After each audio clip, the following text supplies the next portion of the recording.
I want to focus on another part of the Piper Sandler survey, because one thing that always stands out to me, and you see this in the fall, in the spring, you see this year over year, is the consistent brands. The powerful brands. You know what brands are going to be at the top of this survey. Guess what teens' favorite brand was? I'm wearing them right now. Nike. Nike was their favorite retail brand, and guess what phones they use? They use iPhones. They use Apple. And I think that is the biggest takeaway I have from this Piper Sandler survey when you think about it from an investor perspective. We talk a lot about the potential consumer slowdown coming, what brands survive, what brands thrive. It is companies like a Nike or an Apple. That was the analyst takeaway from Nike earnings a couple weeks ago was, hey, guess what? Even if the slowdown does come, it's not going to be for Nike. It's going to be for other retail brands. But teens still love Nike. Teens still love Lululemon. They still love Apple.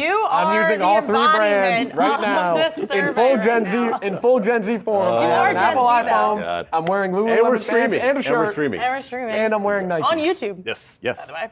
I was just going to say this makes sense to me at a time when you're seeing inflation high, consumers pulling back across the board.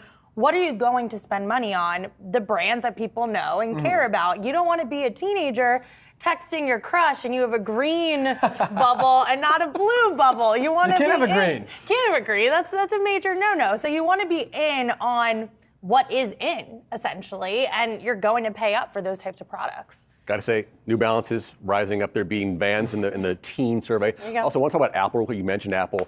Check this out. 88% expect their next phone to be an iPhone. 87% actually own one right now. 34% have an Apple Watch. The overall market share of all Americans in the U.S. is 45%. 45% Android. That means their teens are doubling up on iPhone, on Apple. That's just simply remarkable. They're dominating the space there. And I got to say, if I'm Yahoo Finance, this is Yahoo Finance, right? If I'm an Apple shareholder, I'm happy about this. Yeah. And the other thing, Pross, I'd add to that too, that really stuck out to me about Apple too, and you think about the future of Apple and where they're trying to go, that services part, right? If you look at payments, top payment apps for teens, Apple Pay, 43% of teens saying they're using Apple Pay, significantly higher than Cash App, significantly higher than Venmo, et cetera. Look at all the major banks. Look at Zelle, which Pross probably uses, right in the middle there. And I'm Venmo. But Apple Pay, I think, has just become so synonymous, right, with the way we pay for things. You really just tap your phone. I would say it's not even just teenagers at this point. I'd be curious, actually, with the older generations. People in the city, I feel like it's a very Pay. big thing. You can use it on the subway. I was a recent adopter to Apple Pay. I was the girl that took out her credit card. But now that I've done it, I can't. It's the best. Allie's thing been paying in cash for the past under the table. Yeah. No. But I think, to your point, Apple is just one of those brands that continues to dominate the space.